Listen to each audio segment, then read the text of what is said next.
ತಣ್ಣಗಿದ್ದ ಮಲೆನಾಡು ಹೆಬ್ಬಾಗಿಲು ಮತ್ತೊಮ್ಮೆ ರಕ್ತಸಿಕ್ತ ಅಧ್ಯಯನಕ್ಕೆ ಹೆಸರುವಾಸಿಯಾಗಿದೆ ಕಣ್ರಿ. ಹೌದು, ನಿನ್ನೆ ಮೊನ್ನೆ ಭದ್ರಾವತಿಯಲ್ಲಿ ಹಗಲೇ 5-6 ಜನ ಸೇರಿ ವ್ಯಕ್ತಿಯೊಬ್ಬನಿಗೆ ಮರಣಾಂತಿಕ ಹಲ್ಲೆ ನಡೆಸಿದ್ದಾರೆ. ಇದು ಮಾಸುವ ಮುನ್ನವೇ ಇತ್ತೀಚೆಗೆ ಶಿವಮೊಗ್ಗದ ಗಾಂಧಿ ಬಜಾರ್ ಲಸ್ಕರ್ ಮೊಹಲ್ದಲ್ಲಿ ಇಸ್ಪಿಟ್ ಕ್ಲಬ್ ಒಂದರಲ್ಲಿ ಇಸ್ಪಿಟ್ ಆಡುತ್ತಿದ್ದ ನರಸಿಂಹ ಎಂಬ ರೌಡಿಗೆ ಇನ್ನೊಬ್ಬ ರೌಡಿಗಳು ಇಲ್ಲಿ ಅಟ್ಯಾಕ್ ಮಾಡಿ ಸ್ಥಳದಲ್ಲಿಯೇ ಮೃತಪಡಿಸಿದ್ದಾರೆ ಕಣ್ರಿ. ಹೌದು, ಹಂದಿ ಅಣ್ಣಿ ಮರ್ಡರ್ನಿಂದ ಇಲ್ಲಿ ಈ ಮರ್ಡರ್ ಕೇಸ್ ಪ್ರಾರಂಭವಾಗಿದ್ದು, ಅಂಬು ಅಂಡ್ ಸಹಚರರು ನರಸಿಂಹ ಎಂಬುವವನ್ನು ಮನಬಂದಂತೆ ಕೊಚ್ಚಿದ್ದಾರೆ.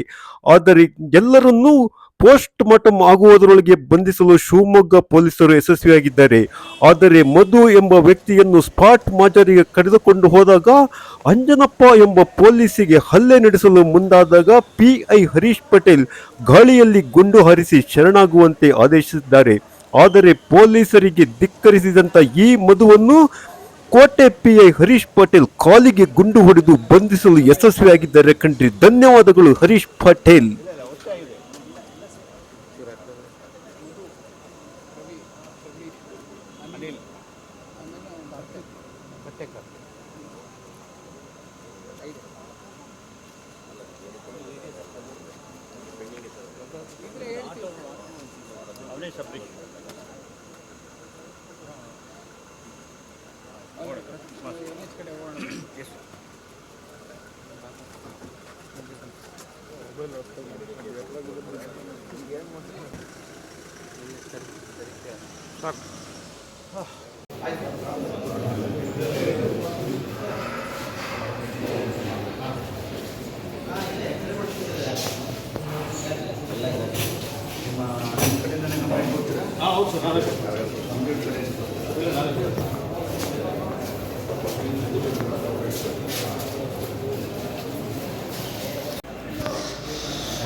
ಮೇಲೆ ಹೋಗೋಣ.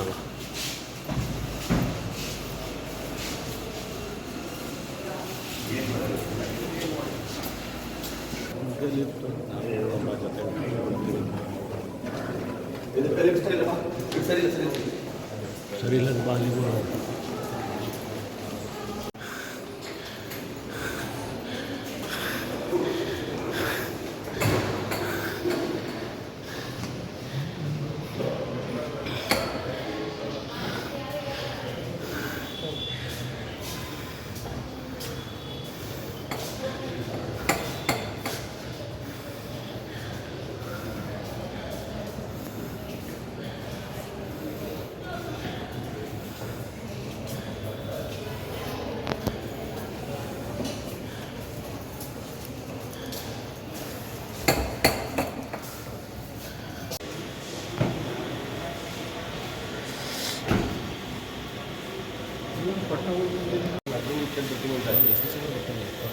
ಅವರೇ ಮೆಸೇಜ್